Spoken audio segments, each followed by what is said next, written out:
All right, so good evening and thank you for joining us tonight to hear about our ideas for revitalizing Brant Rock from an economic and aesthetic perspective. We'll quickly go ahead and introduce ourselves, then we'll dive right in. So my name is Ari Alizadeh from Brookline, Massachusetts. Andre Antazari, currently in Somerville, Massachusetts. Aneri Patel from Bridgewater, Massachusetts. I'm Boyan from China. And I'm Erin Stevens from Air, Massachusetts. So here we want to give you guys a roadmap of what we'll be discussing tonight. First, we'll discuss the challenges facing Brant Rock through the declared problem, followed by an analysis of the existing conditions. We will then tell you about some of our community engagement efforts and the findings of those surveys and conversations. And finally, we will share with you some of our solutions in the economic development and placemaking realms with some recommendations for what Brant Rock's future can hold. So Brant Rock is a village that has a rich history and was once a vibrant beach destination. With lively social activity and commerce, folks would come from all around the area to enjoy the beach and amenities like the bowling alley, movie theater, and vibrant restaurants. While a large influx of folks still come down to enjoy the restaurants and beaches in the summer season, Brant Rock still lacks being what it once was. In recent decades, it's seen declining activity, stagnating development, and repetitive floods in the area. However, business owners and residents aren't hanging their heads. They want to see Brant Rock come alive again. The area of focus is currently extremely underutilized and as being a destination location, and if strategic planning isn't put in place to change course, this will continue for the next 10, 20, maybe even 30 years. While my colleagues go through Brant Rock's existing conditions and feedback from the Brant Rock community, I hope you will take a lens of optimism and possibility for the town's next steps for this wonderful village. Brant Rock is a seaside village in a historic town of Marshfield. The population of Brant Rock in 2019 was around 5,100. And the Brant Rock had a 4.24% decrease in the population from 2010. The economy of Brant Rock employs 2,500 people, and the most significant and common industries are accommodations and food service with 335 people and retail trade with 281 people. As Andre mentioned in early slide, Brant Rock has a small commercial esplanade with restaurant stores and ocean view that was once more economically and socially active. In current situation, the commercial district, restaurant venues, and events such as Lobster Fest, marathons, Patrick Day celebration, and small businesses attract residents and tourists. They are particularly busy in summer months, especially in May to September. And as a Brant Rock is a summer destination town, it increased 70% of tourist footfall in summers. Brant Rock Esplanade comes under B4 zoning district and BRVO zoning. B4 zoning is the waterfront business district and BRVO is Brant Rock overlay district. The main purpose of BRVO zoning is to promote mixed-use building in Brant Rock Esplanade, and all uses under B4 are permitted in BRVO district. The B4 district is underlying zoning district and BRVO is overlay district. The BRVO zoning allow a minimum of 10,000 square feet for mixed-use building and 2.5 story above the FEMA base flood elevation. As shown in the right side top image, Brant Rock Esplanade comes under AE and BE flood zone, and as of 2017, Marshfield has 13 repetitive losses areas, and Brant Rock Esplanade comes under low-lying repetitive loss areas. Losses happen because of the coastal storm surge and wave action along with the low-lying properties, and economic losses associated with the reduced value on coastal properties damaged by flooding. As shown in the bottom left map, only 2 properties owners occupied 10,000 square feet land parcel in Esplanade and eligible to build mixed use under BRVO district. But because of the lot size requirements, setback buffer zones from wetland zoning, and FEMA-based flood elevation requirements and insurance rates, the property owner faces challenges to develop businesses in Esplanade on their lands. After analyzing the zoning and flood conditions of Brant Rock, we focus on the impervious surfaces. Impervious surfaces are surfaces like pavement that water cannot follow through and can lead to excessive flooding, deteriorating roads and infrastructure, and the capturing of trash and debris that can make a community look neglected and forgotten, even its beloved. As you can see in the lower right map, much of the Brant Rock Esplanade is covered in impervious surfaces with parking lots, roadways, or other buildings, and there is almost no open land where water can absorb into the ground due to the amount of pavement in Esplanade area. This exhibits flooding that residents of Brant Rock already know all too well.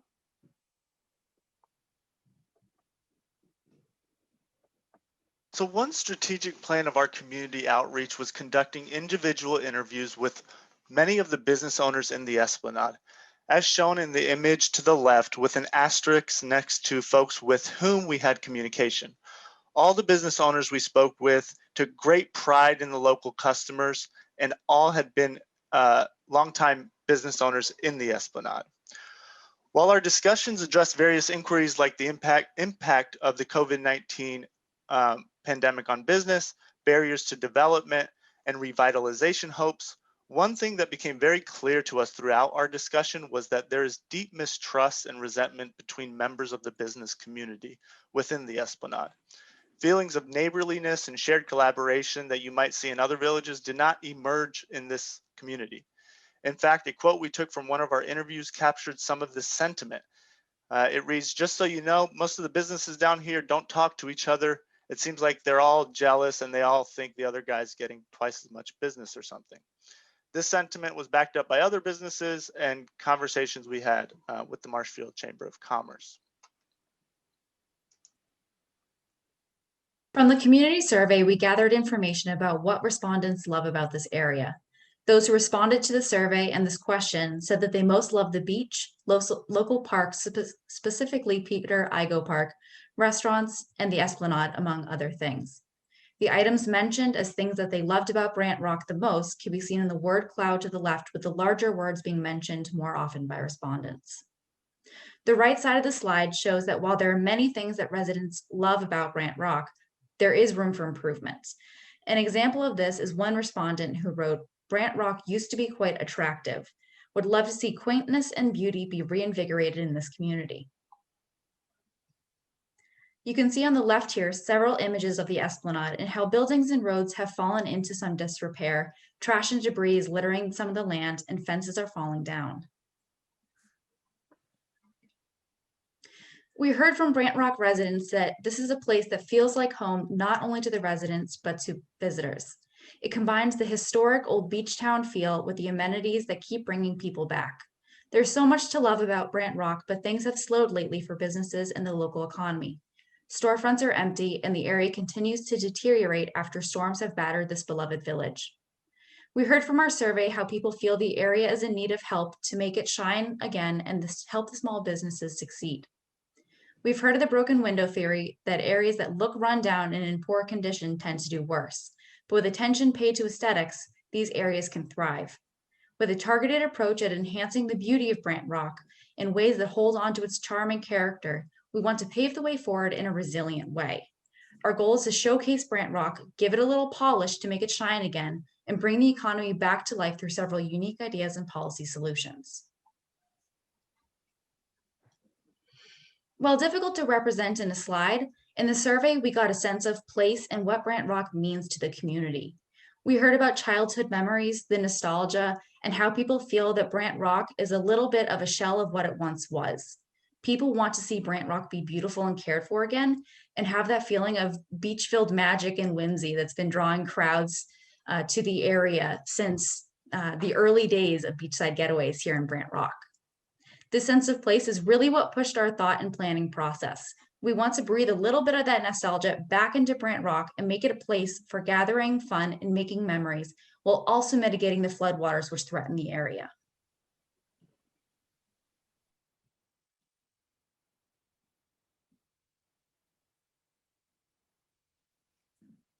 As we spoke with residents and stakeholders in Brant Rock, it became clear to us to focus on the community strengths of the area.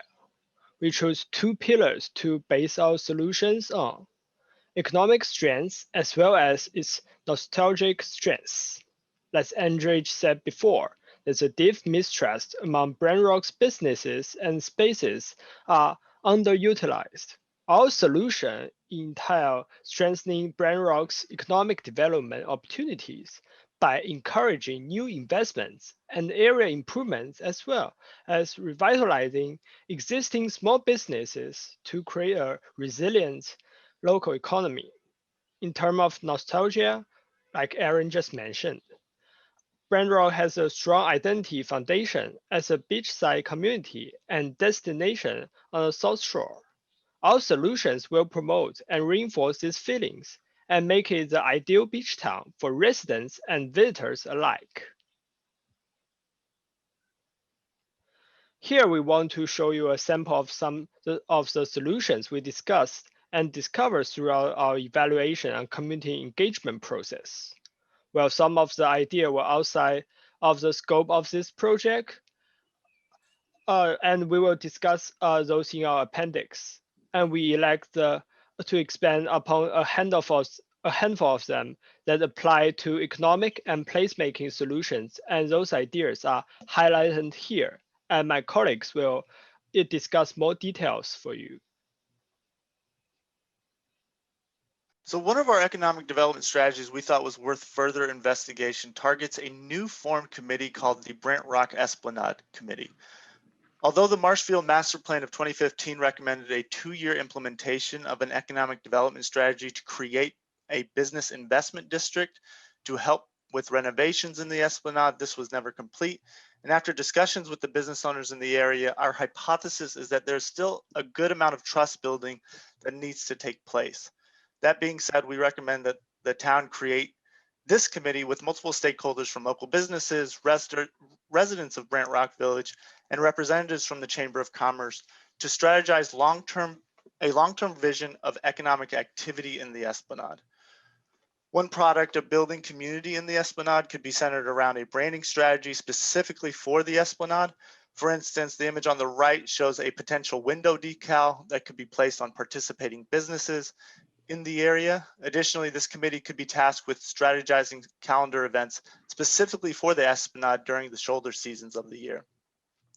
This strategy isn't unique and proved to be successful in other small towns like Farmville, North Carolina.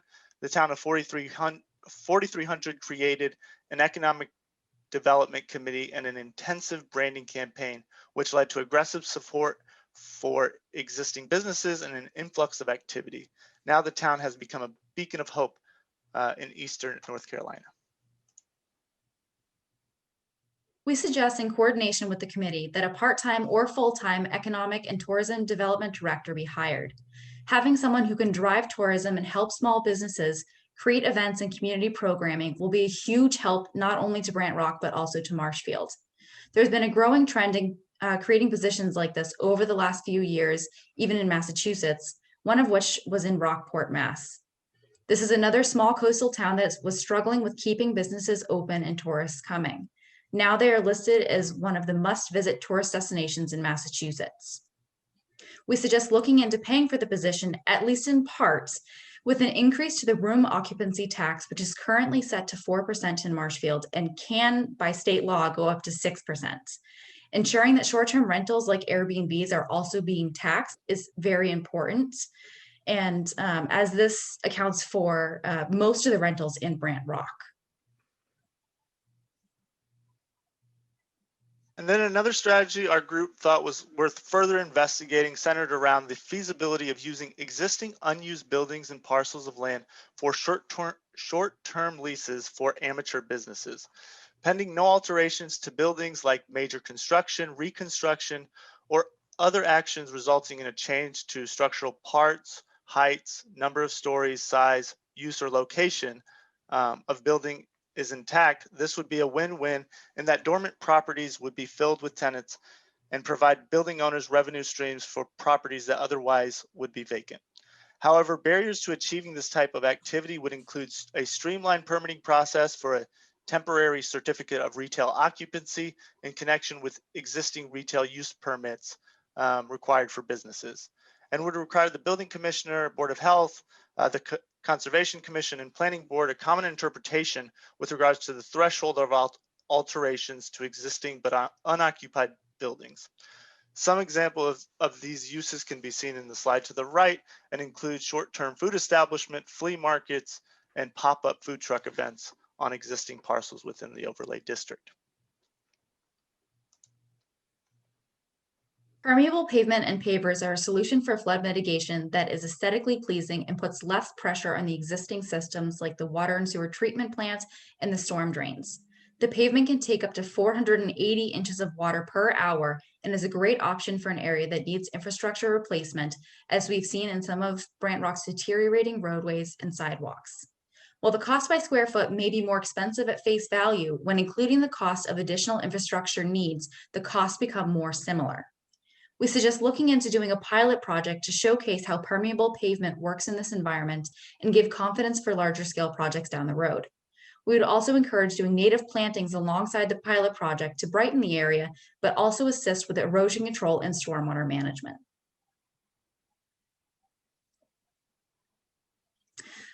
Art is a great way to breathe new life into an area and create visual interest. Temporary public art installations, art fairs or shows, or permanent fixtures like a public art walk or sculpture park create a great point for tourism. They support local arts, and it creates a pleasant space for residents. It can also be a tourist attraction during all times of the year. A fantastic local example of this is the Go Outdoors extended art feature in Concord, Mass, where local artists decorated doors which were displayed along the local rail trail. This received high praise both from the locals and brought tourists to the area. As an example of what we've seen in Brant Rock, there are some murals, as can be seen on the left here, that could be extended and made into more of a feature. Another idea is to look into Mass Cultural Council district designation, which was brought up for downtown Marshfield in the 2015 master plan, but we feel that Brant Rock as a village is a fantastic candidate for district designation.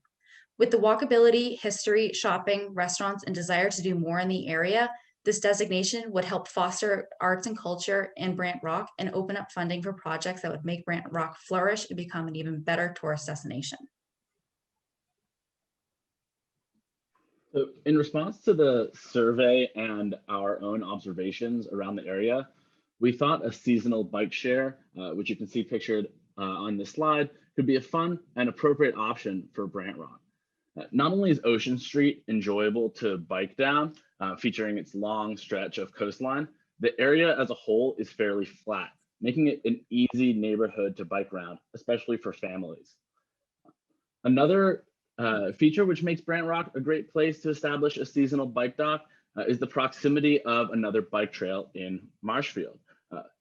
The bike route along the road to Marshfield Center could tie into the existing bridle trail with Brant Rock as its new southern terminus. Funding for this could be through the town or grant funding. And in fact, there's a new round of the Shared Streets grant that just came out and is due in a month. So the timing could work out perfectly. With various options to rent or buy, there could even be an investment and revenue opportunity for the town with these short-term bike rentals.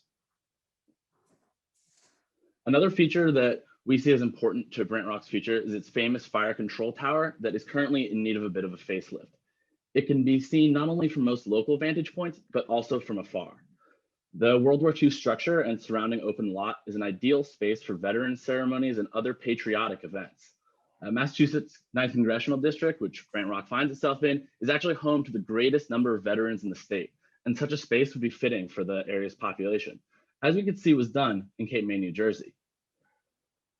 So Cape May features a similar fire control tower that we've got here in Brant Rock. Not only do they have a memorial and a museum, but they also use it as a backdrop for events that have featured local veterans from New Jersey. So noting the popularity of parks, seating spaces, and the seawall in our conversation with local residents and through our survey, we thought another public space on the coast that would be great use would be the underutilized town land surrounding the tower.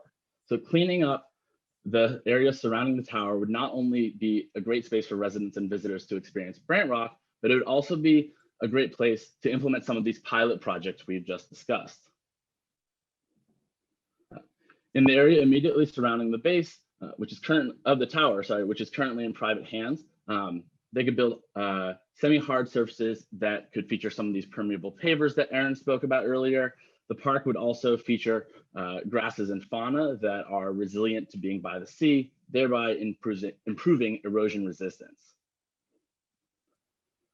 These improvements could be coupled with revitalized beach access point to complement some of the existing ones off North Street. This would give the south end of the Esplanade and the broader Brant Rock Peninsula easier access to the beach and give visitors to the beach easier access to the village.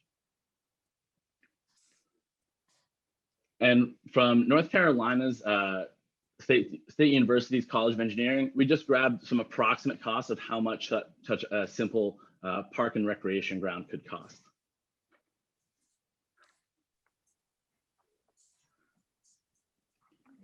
Based on our action plan, we ended up identifying project locations together. As you can see in the left map, the color dots indicate each of the action plan locations. For example, there are 3 places which is underutilized and permanently closed, as we discussed in the previous slides, that can be used to develop a pop-up business, and which is located in red color. And also the ground next to the tower can be developed as a tower park and make area cultural destination with the yellow, orange and blue dot. And same as this project, other projects are located on the map. We hope you've enjoyed our presentation. As you can see here, our vision for Brant Rock is one of a beachy, beautiful, and thriving neighborhood. We have vibrant businesses along the Esplanade that feature interesting events and spaces that are also more resilient to flooding due to those fan favorite permeable pavers. We've listened to what people have said they love about this area, and we've tried to integrate those existing features to strengthen the unique identity surrounding Brant Rock through more cultural and recreational amenities like public art and beach access. Here, we hope you see a classic New England coastal neighborhood with a vibrant economy along an esplanade surrounded by picturesque features unique to Brant Rock and its remarkable shore. Thank you. Thank you, Group 1.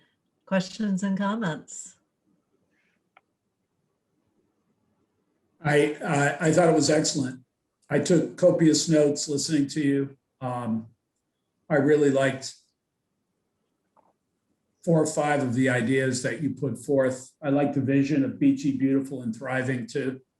I think it's something people can get their arms around and relate to. It's kind of a centering theme.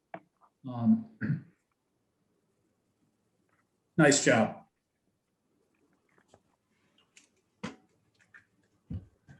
I see Jonathan and Philip.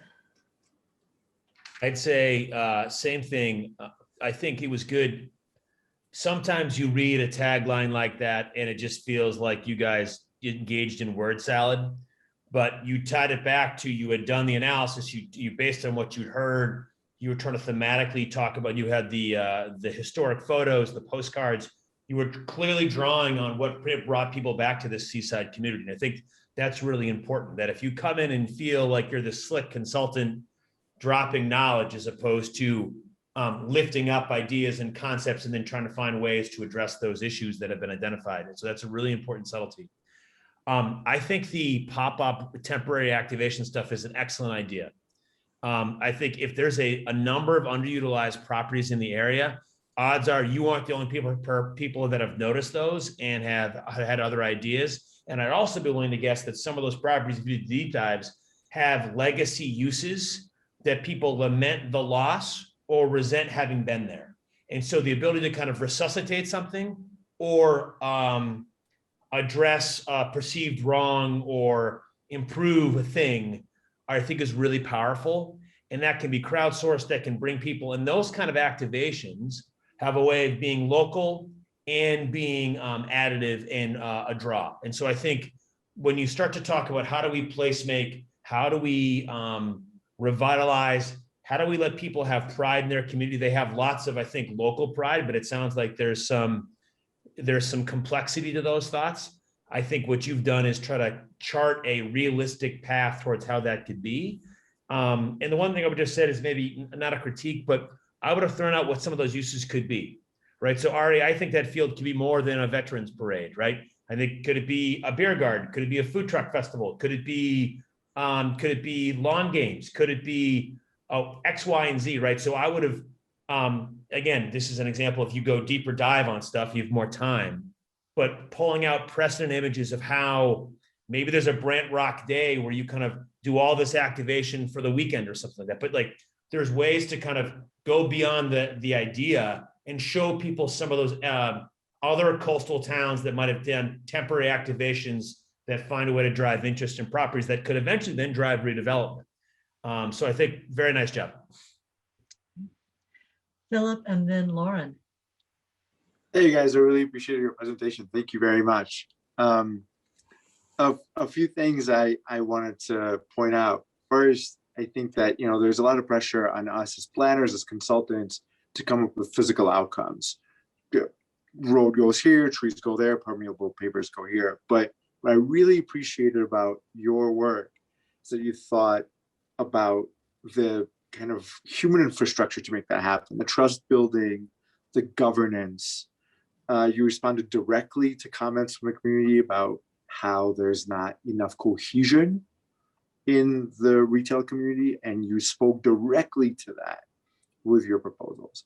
I think it's a hard thing to do for us to wrap our heads around these governance structures. Sometimes they look really unsexy. And so all the more kudos to you for doing that. I also think that the kinds of things that you suggested with governance, in terms of forming a committee or some kind of a business association, are actually the precondition for the physical changes that you later proposed, right? To do an arts festival or to apply for an MCC designation as a cultural district is actually not possible if you don't have a governance body in place. So there was a kind of a direct line for me between those two things. I also wanted to give you kudos for hitting us with a roadmap to your presentation in the beginning and doing a little coda at the end where you showed us exactly where your ideas go, like a kind of a summary slide. I think that's really helpful for us to keep track. One thing for me that caused, maybe this is just me, but all friction is the appeal to nostalgia. I think it's a really tricky term to talk about nostalgia. I think some people are nostalgic for great places, making places great again that weren't that great for other people to begin with. I think a lot of nostalgia tends to be, kind of manufactured by small groups of people. I always think of, I'm going to misquote Frederick Law Olmsted, who at some point in his travels through the South said something along the lines of like, if you want to get to know a place, don't go to the Chamber of Commerce, go to the local saloon. Fred was a tippler. And I think that just, it's a good reminder that when you hear about the good old days from some people, that may not be a full picture. But otherwise, excellent job. Thanks.